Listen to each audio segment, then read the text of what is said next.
Con nosotros nuestro segundo invitado, se trata del doctor Santiago Basabe, politólogo, docente universitario, editorialista que se encuentra vía telemática. ¿Cómo está, doctor Basabe? Buenos días, bienvenido. Le saludamos a Alexis Moncayo, quien le habla, Licenia Espinel. Finalmente no hubo los votos, lo que se preveía para aplicar el artículo 130 de la Constitución, este método o este recurso constitucional establecido en la Carta Magna que planteaba la eventual destitución del presidente de la República. El presidente de la República ha salido bien librado de esta posibilidad y no se la va a volver a poder aplicar en los próximos 3 años. ¿Qué escenarios le quedan al país después de esto, doctor Basabe? Buenos días. ¿Queda el presidente fortalecido? ¿Queda el presidente legitimado, tomando en cuenta que esta moción tuvo el respaldo de 80 voluntades, no solo de UNES, la bancada que propuso esta opción constitucional, sino también del Pachacutic, de Izquierda Democrática, Disidentes y algunos de la bancada del Acuerdo Nacional, que es la bancada que ha estado apoyando al presidente de la República desde el inicio de su gestión? ¿Queda el presidente fortalecido? ¿Queda el presidente legitimado? ¿Y qué escenarios se plantean ahora después de haber superado esta moción? Buenos días, bienvenido. Hola Licenia, buenos días Alexis, buenos días a la audiencia. Saludos, doctor. Hola, Alexis. Uno de mis primeros objetivos en la vida es que algún día me dejes de decir doctor. He conseguido con mucha gente, menos contigo, pero voy a seguir intentando. No me voy a. Bienvenido, Santiago, un gusto conversar con usted. La próxima vez volverás con lo mismo, pero bueno. Yo creo que es lo contrario. El presidente de la República está muy debilitado. Lo que ha sucedido ayer efectivamente no se llegó a la destitución, pero se estuvo muy cerca. Faltaron poquísimos votos para la destitución. Y tú, Licenia, bien decías, hay gente que votó a favor de la destitución y que había sido parte del BAN, lo cual da cuenta, al menos en principio, que el BAN se va a ver diezmado en lo que resta del gobierno. Entonces, el presidente sigue en el poder, pero las movilizaciones no han parado, los actos de protesta no han parado, los acuerdos eventuales que se estaban iniciando con la CONAIE y el movimiento indígena no han llegado a un punto de definición de la situación. La bancada del oficialismo no va a tener un mejor desempeño antes que ahora. Entonces yo creo que más que observar como una victoria del gobierno, porque si la asumen así me parece que sería una miopía absoluta, es observar como un llamado de atención de que el gobierno tiene la necesidad imperiosa de cambiar radicalmente su política en términos generales, me refiero a la económica, a la social, a la política en términos estrictos, porque de caso contrario va a ser bien difícil que pueda concluir el periodo, va a ser muy difícil. Por esta vía ya no hay la posibilidad, pero tenemos una Asamblea Nacional paralela que opera siempre y que está en las calles, que está en el descontento ciudadano, en la movilización. Entonces, esto debería, insisto, servir al gobierno no para darle tranquilidad, más allá del respiro momentáneo de la noche de ayer seguramente, sino para pensar que tiene que dar un giro radical en la forma de gobernar de cara a pensar en terminar el periodo, porque además juegan con ese factor en contra, ¿no? No es un gobierno que le resta un año, que está ya en la parte final, que puede de alguna manera sostenerse, sino exactamente lo contrario, le faltan las 3/4 partes del periodo, le falta la gran mayoría. Y si es que el gobierno continúa errático, yo creo que va a tener serios problemas en el futuro. Yo quisiera una reflexión y quizás hacer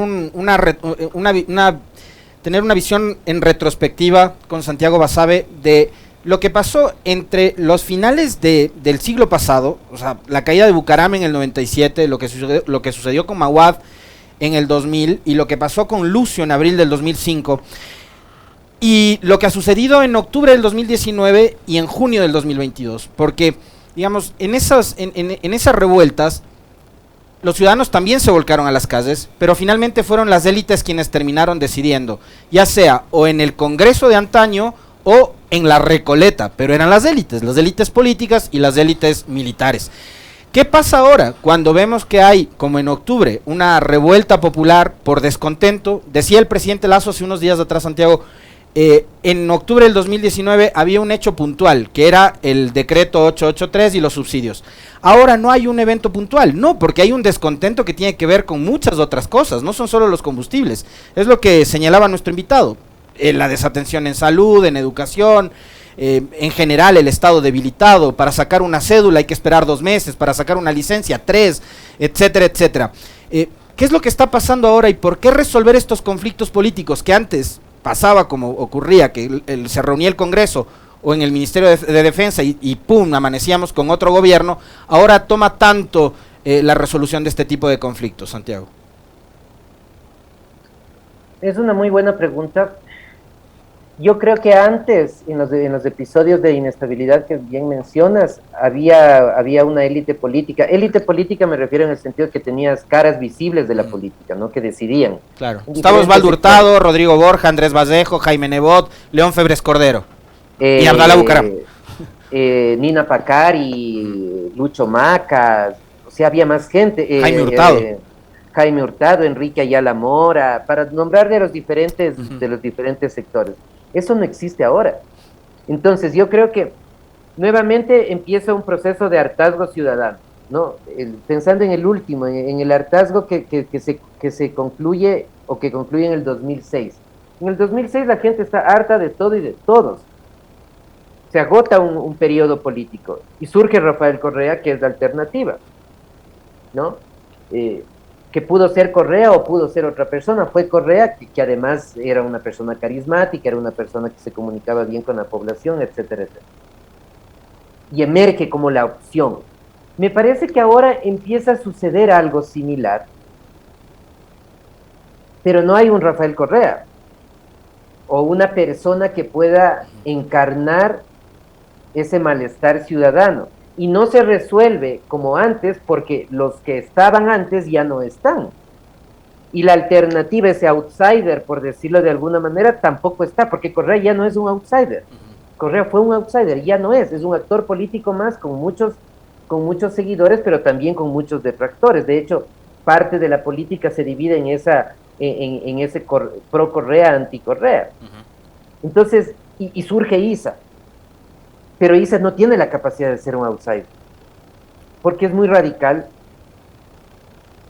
porque viene de una población que es minoritaria en términos numéricos, lo cual no deslegitima sus demandas, y eso no interpela necesariamente a todo el país. Y entonces el escenario político vuelve a quedar flotando en el aire, que es lo que ha pasado con la decisión de ayer. Porque al final lo que yo creo que muchos asambleístas que votaron en contra de la moción no lo hacen defendiendo al presidente, sino haciendo un cálculo que es básico. Si echamos ahora al presidente, tenemos al vicepresidente Borrero por 6 meses aproximadamente. En 6 meses el señor Borrero no iba a hacer absolutamente nada, sino esperar a que pase el tiempo. Ir en bajadita, es que no puedes hacer mucho en 6 meses. Y apagar los fuegos que se te asomen en este periodo y que te dejen estar ahí en el palacio 6 meses, tomarte la foto, recibir luego la condecoración, bla, bla, bla, y luego la pensión vitalicia. Pero ¿qué iba a pasar después? Después, y este es un escenario hipotético desde luego, si es que había elecciones, ¿cuál es el sector más opcionado hoy por hoy para ganar esa presidencia? Hubiera sido, pues ya no es, para la presidencial o para la legislativa, el correísmo, pero no, o sea, no creo que haya gente que sea tan miope para pensar que el correísmo no iba a ganar la legislativa y eventualmente la presidencia, y quizás la presidencia en la primera vuelta, como estuvo cerca con Arauz, ¿no? Porque estuvo bien cerca. Entonces, entre eso y quedarme con Lazo hasta ver qué pasa, porque yo creo que ese es el punto, ver qué pasa, no sabemos qué va a pasar, es preferible quedarme con Lazo y ver qué pasa a que regresen con más fuerza el correísmo. Por tanto, prefiero votar en contra.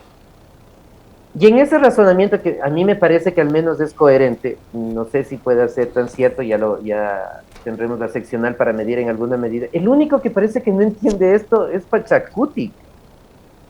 Porque Pachacuti vota a favor, asumiendo, supongo, que una eventual elección legislativa o presidencial le iba a ir mejor que lo que está ahora.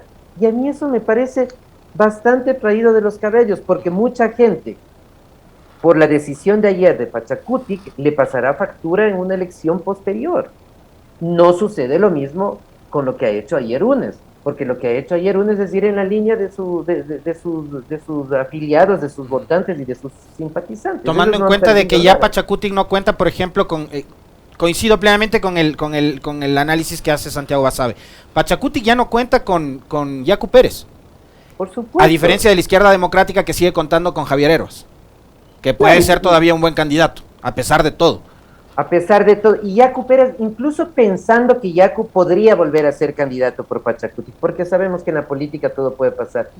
Ese empuje enorme que tuvo Yacu no es tan fácil ya en una segunda intento. Lo mismo me parece que le podría pasar a Herbas. O sea, creo que es, si pegas en la primera, te va bien, pero ya en la segunda la cosa no es tan simple. Entonces, de todo lo que vimos ayer en la asamblea, me parece que el que termina ganando a pesar de haber perdido es la Revolución Ciudadana.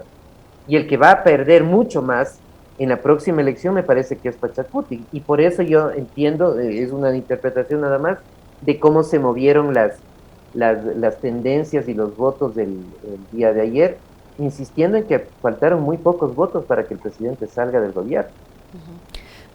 Santiago, y yo le preguntaba cuáles son los escenarios que se esperan ahora con el presidente de la República que ha dicho que no va a dialogar, desconociendo la vocería, la presidencia que tiene Leonidas Issa como dirigente indígena, como presidente de la CONAIE. ¿Qué se avecina? La CONAIE está esperando una respuesta, el presidente ha dicho que no va a volver a dialogar con ellos, ha utilizado como pretexto para romper el diálogo este lamentable hecho ocurrido en Sucumbíos, pero hay las 5 vidas de otras personas que también fueron extinguidas durante esta protesta, a las que no se ha dado la misma importancia, digo yo, lamentablemente ha sido así.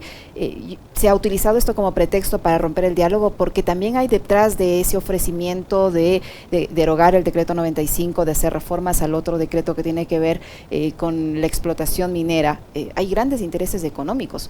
Entonces, ¿qué escenario nos espera? ¿Un nuevo estado de excepción una vez que ya superó este tema en la Asamblea Nacional? ¿Un nuevo estado de excepción o qué? Porque la paralización sigue, ya llevamos 17 días.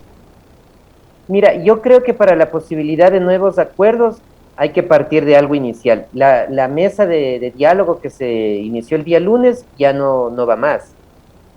No tanto no me estoy refiriendo tanto al presidente ni al señor Issa, sino al hecho de que quien empujaba prioritariamente era el presidente de la Asamblea Nacional. Y el presidente de la Asamblea Nacional ayer dio un voto afirmativo. Entonces, él ya no es una persona imparcial para mediar, lo cual me parece un error monumental del señor Saquicela, porque si yo soy mediador en una disputa fuerte que mantiene el país y tengo que decidir de alguna manera entre el uno y el otro, que era más o menos la votación de ayer, me abstengo, ¿no? Estoy cumpliendo una función delicada, estoy representando a la Asamblea Nacional, no puedo tomar partido, más allá de que mi conciencia me debe al votar en contra o al votar a favor, me abstengo. Pero al haber votado a favor, yo no estoy juzgando si está bien o está mal que haya votado a favor, me parece que él ya perdió toda legitimidad para seguir en esa mesa. Ya no puede ser parte, ya tiene una posición definida y pública además. Entonces, una opción será modificar la mesa o volver a la idea original que surgió de las organizaciones sociales y tratar de generar cierto tipo de acuerdos. No va a ser fácil, el presidente, como tú bien has dicho, ha señalado que ya no va a negociar con el señor Issa. Las organizaciones sociales y sobre todo la indígena ha respondido claramente que es con Issa con quien se debe negociar porque es su presidente, lo cual es medio natural. Pero yo creo que de alguna manera esto tarde o temprano se va a resolver, sea por concesiones del gobierno, sea porque el gobierno vuelva a aplicar una medida de uso progresivo de la fuerza que puede estar vinculada con un decreto de excepción, efectivamente. El gobierno ayer dijo que no lo va a hacer, pero eso lo puede hacer en cualquier momento. Pero me parece que el problema de fondo no está en esto, porque esto se puede resolver en un día, en 2, en 5, con todo las cosas enormes de perjuicio para el país que implica que sea no hoy, sino en 5 días o en una semana más. El problema de fondo me parece es que aún resolviendo el tema hoy, aún satisfaciendo todas las demandas de los indígenas en un caso hipotético, el problema está ahí porque el gobierno es mucho más débil que hace 2 días y le faltan 3 años. Y yo creo que ahí la cuestión de fondo que el país debe discutir y que ojalá el gobierno discute es que tiene que dar un cambio radical a su política, porque si no, no va a terminar el periodo.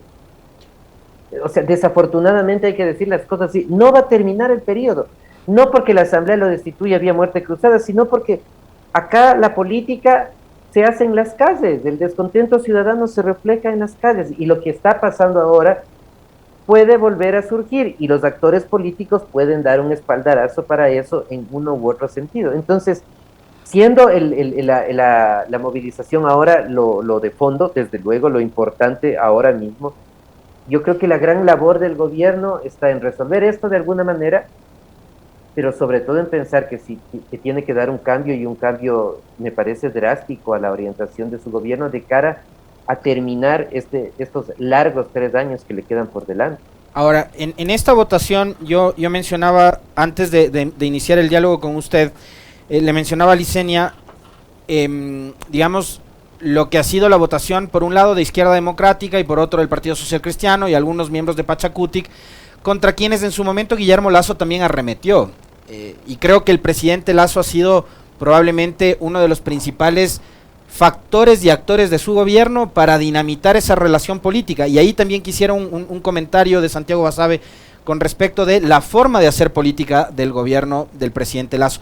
Ayer, Juan Manuel Fuertes, su ex secretario de Gobernabilidad, decía que no hay manejo político en el gobierno, que una de las grandes debilidades es precisamente eso, no atender los temas políticos, partiendo de un hecho fundamental que dice nuestro invitado: la política en el Ecuador se hace en las calles, y el presidente Lasso, y lo reconoció el canciller Holguín hace unos días en una entrevista con BBC, dijo que se alejaron de la gente, o sea, ganaron la elección en el 21 escuchando a los ciudadanos, pero que ya en el ejercicio del poder se alejaron de esa ciudadanía.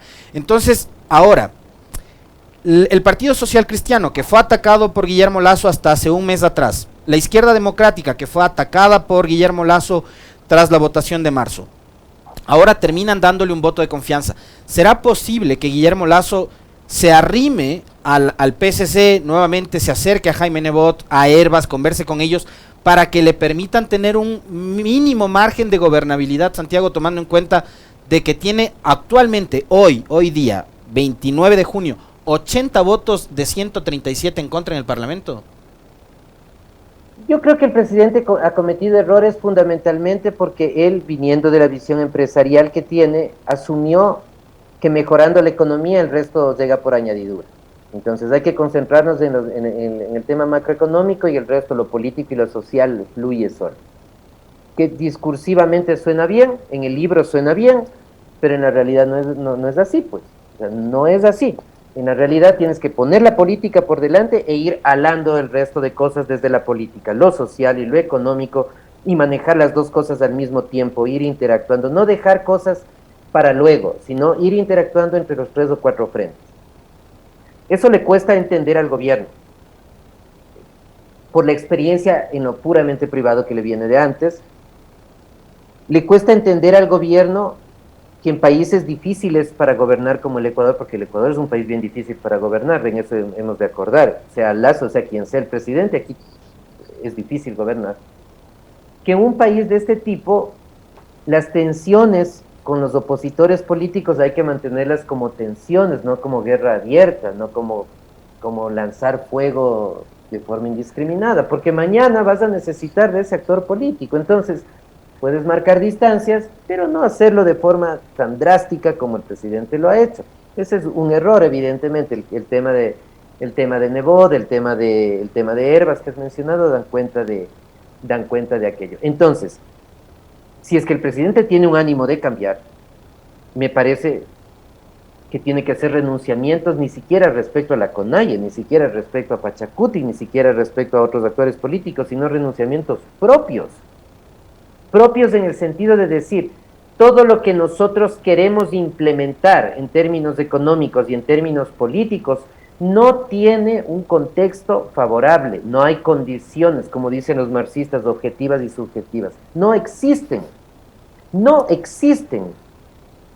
Por tanto, tenemos que hacer un gobierno mucho más centrista, un gobierno más con independientes, un gobierno de grandes coaliciones, un gobierno donde entreguemos y compartamos una parte del poder político al movimiento indígena, por supuesto que sí, donde compartamos el poder con otros actores políticos y sociales, donde compartamos el poder con sectores independientes o autónomos de la población. Esa es, me parece, la salida grande, más allá de la cuestión importantísima de las movilizaciones de ahora. El punto es, ¿el gobierno estará dispuesto a hacer eso? Porque si el gobierno no está dispuesto a hacer eso y sigue en esta lógica que ha venido durante este primer año, el gobierno no va a terminar los 4 años. No va a terminar. De alguna manera, siempre en el Ecuador somos creativos para buscarnos alternativas, absolutamente. No puede ser la muerte cruzada, pero hay muchas de por medio. ¿La revocatoria podría ser, por ejemplo? La revocatoria, el juicio político, la propia renuncia del presidente de la República. O sea, hay muchas cosas que se... Ya sabemos, tú mismo has contado tres escenarios de inestabilidad presidencial en las décadas pasadas. Entonces, si es que el gobierno no da un giro, insisto, importante, no le va a dar para cumplir los 3 años que le restan de gobierno. Y yo creo que ahora mismo la prioridad, junto a cumplir esos 3 años, tiene que ser ubicarse políticamente, que no puede ser un gobierno radical, digamos, radical hacia la derecha, porque no tiene el contexto. ¿Por qué Correa sí lo hizo? Bueno, porque Correa tenía 70% de bancas en la asamblea, pues, o sea, hay algo más que se puede decir. Tenía 70% de bancas, 70% de aceptación popular y muchos recursos económicos. Ya, por eso pudo dar cambios fundamentales, nos gusten o no nos gusten. Este gobierno no lo puede hacer porque no tiene ni lo uno ni lo otro. Entonces, hagamos un gobierno de centro, un gobierno de coalición amplio que comparta nuevamente, como he dicho, el poder, y tratemos de generar una política medianamente estable que no descuide el económico, pero que fundamentalmente no descuide lo social, y así ver si se puede terminar el periodo. Santiago, y en ese intento el presidente de la República debería modificar al entorno que tiene, y le pregunto esto porque mientras vemos que tiene un ministro sensato que trata de encaminar un diálogo, tiene otros asesores que echan leña al fuego, tiene ministros que hacen declaraciones sin pruebas y que y que van generando malestares, y en lugar de tratar de tranquilizar los ánimos, terminan exacerbándolos. El presidente debe modificar su entorno, su gabinete de ministerial para poder seguir trabajando y dando ese giro que usted dice. O sea, en parte tiene que ver con nombres, desde luego, pero en parte tiene que ver con una agenda política, ¿no?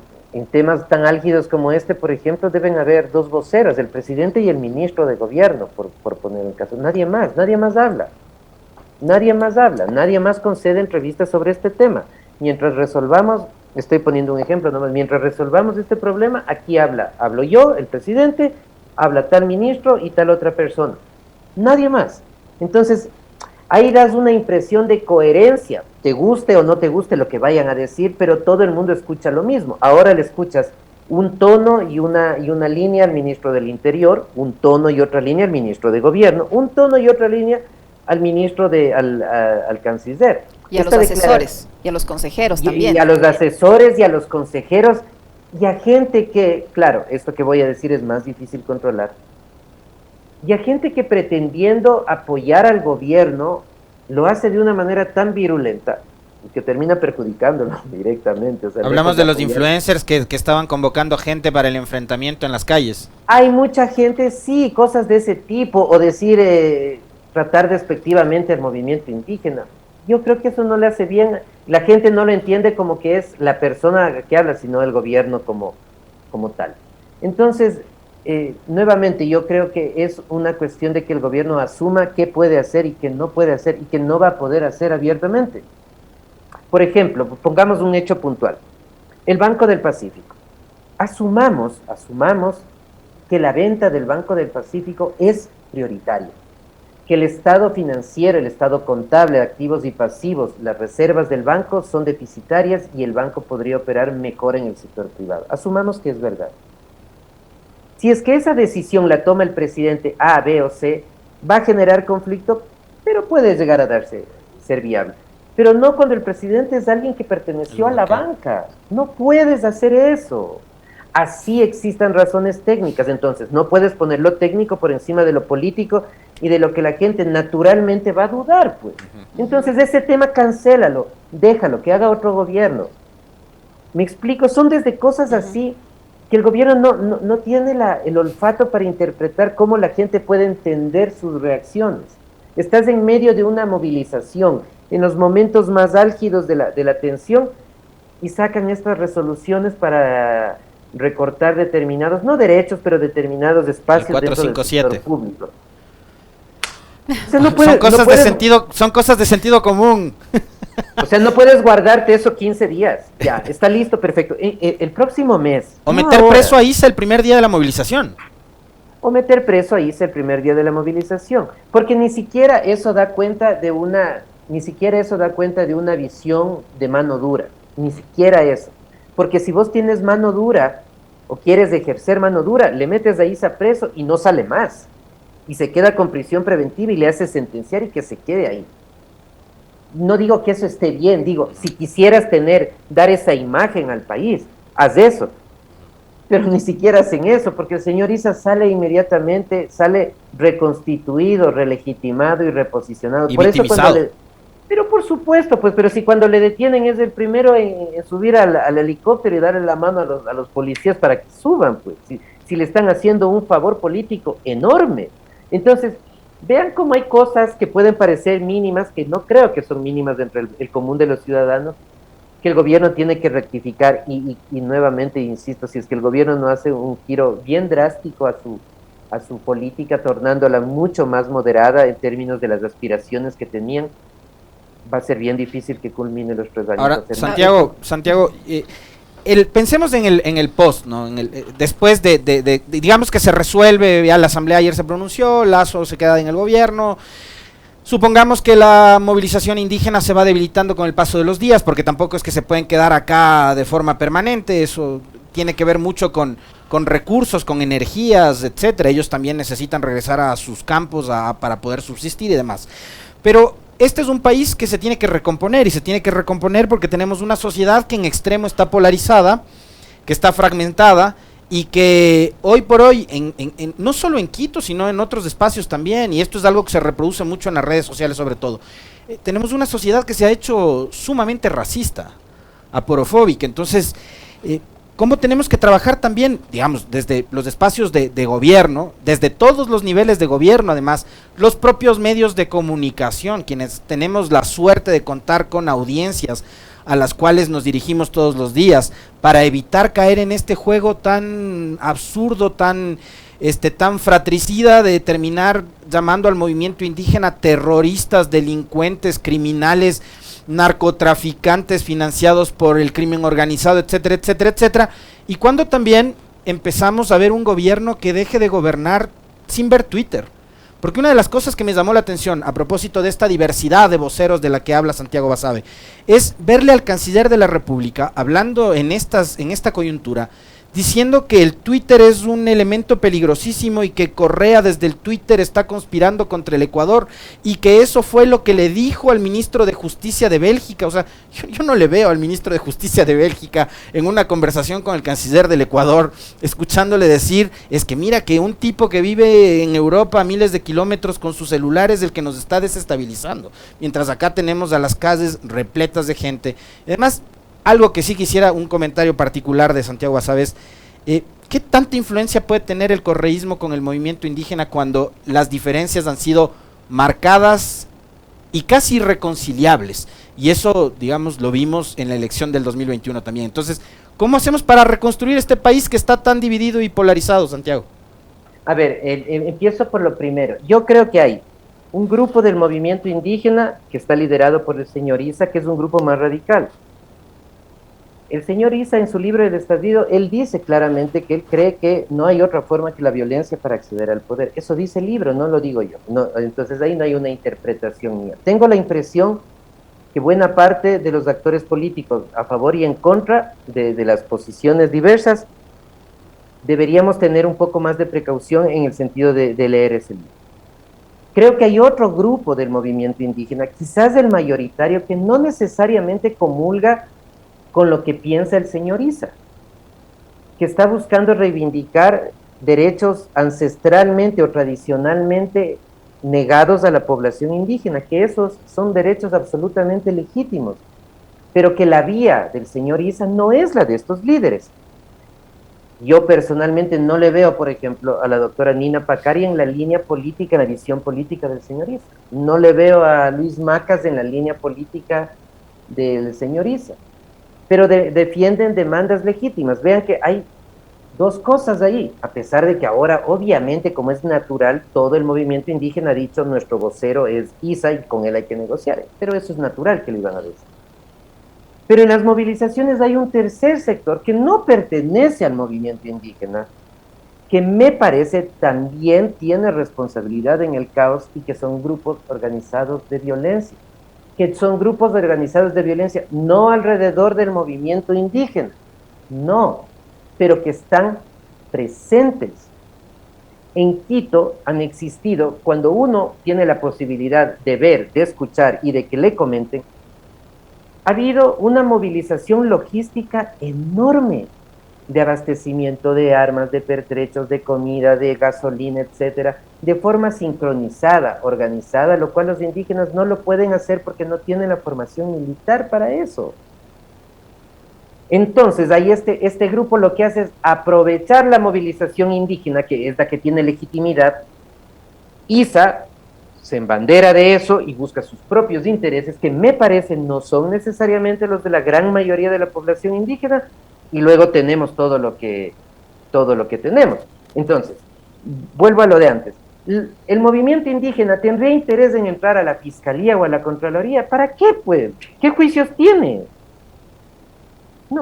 No resulta lógico que el movimiento indígena haga eso. Pero alguien lo hizo porque se hizo, entonces. Y lo hizo en complicidad de la fuerza pública que estaba cruzada de brazos a 20 metros. Y eventualmente lo hizo en complicidad de la fuerza pública que estaba cruzada de brazos al frente, y eventualmente parte de estos grupos tendrán apoyo de algunos sectores de la policía y de las Fuerzas Armadas, eventualmente sí, también, desde luego. Pero eso no deslegitima las demandas indígenas, que es otra cosa. Y respecto a lo otro que planteabas, y ya no me acuerdo qué era la segunda parte. Decía, ¿cuándo el gobierno, o sea, se va a dedicar a gobernar para todos, dejar de polarizar y dejar de gobernar también pensando tanto en el Twitter? O sea, ¿en serio Correa es tan malo con el Twitter?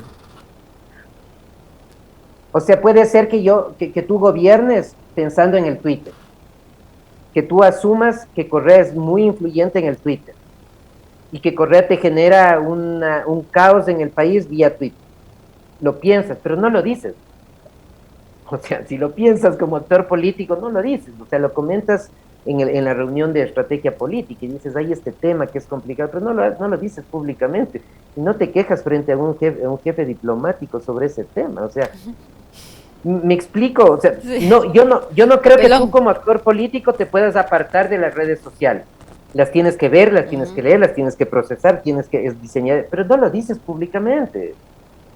Entonces, en general, yo creo nuevamente que el gobierno requiere un cambio bien importante, bien radical, entre otras cosas para que hablen los que tienen que hablar, que cada cual hable sobre sus temas y no sobre otros, que el presidente sea mucho más puntual y específico cuando se dirige a la población y sobre todo que haga un gobierno mucho más centrista, un gobierno de coalición, un gobierno con gente independiente y que comparte el poder con diversos sectores y avance en la medida de lo que es posible.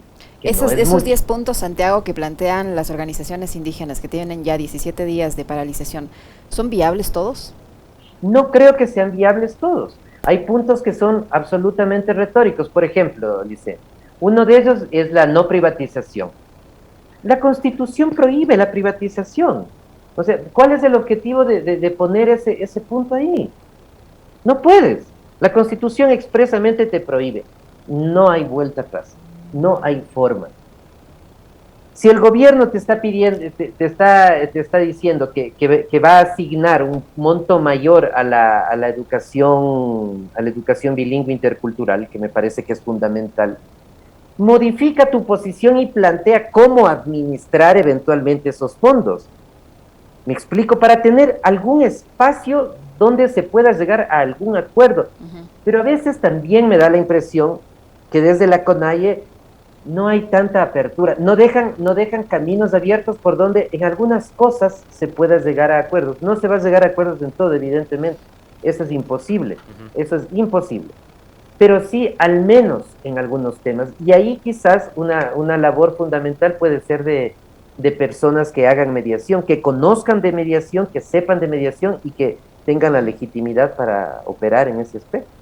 Ahora, este conflicto que se ha desatado en junio del 22 se da en un año que es preelectoral, y de esto hemos hablado muchas veces con Santiago Basabe, pero esta es una coyuntura diferente y es una coyuntura especial, porque vemos una revuelta que lleva 17 días, que probablemente en algo habrá cambiado el escenario o no. Es decir, por cómo han actuado, por ejemplo, quienes estarían interesados en ser candidatos a la alcaldía de Quito, a las prefecturas de provincias como Pichincha, de Cotopaxi, de Imbabura, de Azuay, ¿no? donde ha habido, digamos, manifestaciones y de tales. ¿Cómo pinta también el panorama electoral del 23 a partir de estos eventos de estos días, Santiago? Mira, yo creo que pensando en la organización con más representación legislativa, para la Revolución Ciudadana yo no creo que esto le diezme votos, le retire votos. Yo creo que en un escenario pesimista mantendrá el caudal de votación de antes y eventualmente podrá incrementarlo. Eventualmente podrá incrementarlo. Quizás en conjunto la votación para la alcaldía de Quito puede verse diezmada en alguna medida, podría ser para la Revolución Ciudadana. Estoy pensando solo en esa agrupación ahora mismo. Y en el resto del país no creo que eso les vaya a perjudicar, que es lo que había mencionado al inicio cuando hacíamos el supuesto de una elección legislativa. Entonces yo creo que la Revolución Ciudadana o queda igual o incrementa su poder, y si incrementa su poder, los 2 años finales de Lazo van a ser imposibles por la presión que van a tener ahí. Pero Pachacuti, yo creo que esto le puede pasar una factura en el plano negativo, abiertamente, porque habrá muchos sectores blanco-mestizos que apoyaron en la elección legislativa anterior y la presidencial y que ahora no necesariamente votarían en esa línea, no solo porque no están de acuerdo con las movilizaciones, sino fundamentalmente porque van a asociar la votación de ayer de UNES con Pachacuti, y es gente que abiertamente vota a cualquiera, menos a la Revolución Ciudadana, más que UNES, a la Revolución Ciudadana. Entonces, a mí me parece que ahí puede haber un revés importante para Pachacuti, salvo en las provincias que son fuertes electoralmente, no la Sierra Central específicamente. Y en el resto de organizaciones políticas, yo creo que siguen en su camino descendente. La izquierda democrática, de lo que ha pasado en estos días, no creo que pueda capitalizar mucho, porque tampoco tiene mucho para capitalizar. La bancada legislativa es una ficción, es una ficción creada por Herbas y el TikTok. Y el TikTok bien hecho, y el además. Partido Social Cristiano, Santiago, tomando Yo en creo que cuenta el Partido Social Cristiano... Este partido ha permitido sostenerle al presidente de la República, permitió que gane la elección, después que ya no llegaron a los acuerdos, o no le cumplieron los acuerdos, se hace un lado diciendo, bueno, sí le ayudamos, pero ya no tenemos nada que ver con lo que está haciendo, y ahora, pese a reconocer que no está de acuerdo con la gestión, lo sostienen en la Asamblea. Es una especie de reconciliación encubierta. Sí, esa es una lectura, pero no sé si eso afecte entre el electorado social cristiano. ¿Me explico? Es decir, la gente que no le votaba a los social cristianos dice eso, pero la gente que ya le votó, no creo que eso le afecte en mayor medida, tengo la impresión. Y yo creo que en ese aspecto el Partido Social Cristiano sigue la línea con la diferencia en magnitud, en dimensión de votos, ¿no? Sigue la línea de la Revolución Ciudadana, se va a mantener como está, y por ahí baja un poquito, sube un poquito, pero se va a mantener en lo que ha tenido tradicionalmente, es decir, no va a mejorar mucho. El que puede ser la sorpresa Vamos a ver si es que lo están planificando desde el gobierno, si es que el gobierno ha desarrollado en este tiempo cuadros políticos en las provincias, en los cantones, y eventualmente a partir de un discurso de mano dura en términos electorales podría eventualmente capturar algo más de lo poquísimo que tiene lo seccional. No es tan probable. Entonces yo creo que en general, y creo que esas son las organizaciones políticas que tenemos más allá de las otras de garaje, ¿no? Entonces yo creo que en términos generales la correlación de fuerzas que se viene es con la Revolución Ciudadana afianzándose, eventualmente creciendo, con el Partido Social Cristiano en su nivel, el nivel de los últimos 10 años, que es bastante más bajo del de los 90, desde luego, con Pachacuti diezmado, y con los otros partidos en el proceso que ya viene de mucho tiempo de debilitarse casi hasta la desaparición, que puede ser el caso de la izquierda democrática, y si es que no hay acciones rápidas, también el partido de gobierno. El punto ahí es en qué medida, cuánto va a subir la Revolución Ciudadana, porque si captura muchas provincias y muchos cantones importantes, la presión que va a recibir el gobierno desde lo seccional a lo nacional va a ser aún mayor y va a tornar incluso más difícil la situación que vivimos ahora y que vamos a vivir hasta la elección del próximo año. Para finalizar, Santiago, yo tengo una inquietud respecto a este proceso de revocatoria. ¿Hay desconfianza entre la gente que está a favor de este proceso en el sentido de que quienes lo van a tener que conducir ya en el ámbito técnico es el Consejo Nacional Electoral y cuyos integrantes son visiblemente afines al presidente de la República y al gobierno en general, ¿no? Entonces, ¿qué futuro, qué posibilidad ve de que este proceso que lo plantean las organizaciones sociales tenga éxito? Yo creo que el diseño institucional, las reglas de juego para llegar a esa revocatoria son bien difíciles de cumplir, o sea, no es una cuestión fácil, más allá del tema del Consejo Electoral, ya voy a hablar de eso. Se requiere mucha gente, mucha movilización, mucha logística, mucha estructura, mucha organización, mucho tiempo. Entonces, no es tan sencillo, pero asumiendo que se consiga las firmas, viene el tema que tú mencionas, ¿no? La falta de credibilidad que tiene el Consejo Nacional Electoral ha hecho muchas cosas este Consejo Nacional Electoral. Nuestros consejos nacionales electorales han hecho muchas cosas dudosas hace muchísimo tiempo. Hace muchísimo tiempo. Para la gente joven que nos escucha y que no tiene la edad que tengo yo, que tampoco tengo mucho, seguramente muchos menos años que Alexis. En el año 86, me parece, Alexis, debes recordar, vos ya tenías como 30, creo, en esa época. El presidente del Tribunal Supremo Electoral, cuando se planteaban dudas en un proceso electoral, dijo, los secretos del Tribunal Supremo Electoral me los voy a llevar a la tumba. Eustorgio Mendoza era ese presidente, época del presidente Febres Cordero. Y fue una cosa que, claro, no había redes, no había nada, y quedó ahí esa declaración por muchos años. Y creo que eso no se ha podido desvanecer en el tiempo, no solo por los vaivenes políticos del país, sino porque nuestro Consejo Nacional Electoral no es un organismo técnico. Alguna vez, creo que con ustedes mismos comenté, que menos del 10% de los funcionarios del Consejo Nacional Electoral son funcionarios de carrera, de nombramiento, gente que tiene seguridad en su cargo y que puede hacer una carrera en el tema electoral que no es fácil y no es menor. Entonces, si tienes un consejo donde llega el consejero y saca a todo un grupo, llega el siguiente, saca a todo otro grupo, viene gente nueva, empieza a aprender, y cuando está aprendiendo y medio conoce el tema, tiene que irse, y es complicado que puedas hablar de un organismo técnico que genere credibilidad entre la población, independientemente de los nombres, porque ahora tú puedes decir, los vocales son cercanos a Lazo, y antes los vocales son cercanos a Moreno, y a Correa, y así ad infinitum hacia atrás. Yo creo que ahí el tema, sin que esto implique que la desconfianza esté presente, desde luego que lo está, es generar un organismo técnico, y para eso se necesita, insisto, una burocracia profesional, una burocracia electoral profesional, que permita tener cierta certidumbre, más allá de que sea Juan o María el vocal de turno. Pero eso, desafortunadamente, nos interesa a la ciudadanía, pero no a los actores políticos, porque el Consejo es otro botín de poder, otro botín de espacio de distribución de prebendas y de favores políticos para unos u otros, dependiendo cómo vaya la balanza del poder. Muchísimas gracias, doctor. Siempre muy interesante conversar con usted. Muy amable por su atención, Santiago. Gracias, ya no lo voy a decir yo, sí, ya no lo voy a decir doctor. Ah, ya, muy bien, muy bien. Ojalá consiga el otro con don Alex. Pero gracias, bueno, Santiago Basabe, por haber aceptado la invitación. Gracias. Siempre un placer conversar con ustedes. Un saludo a toda la audiencia. Igual, un placer. Muy amable. Un abrazo. Muchas gracias. Gracias.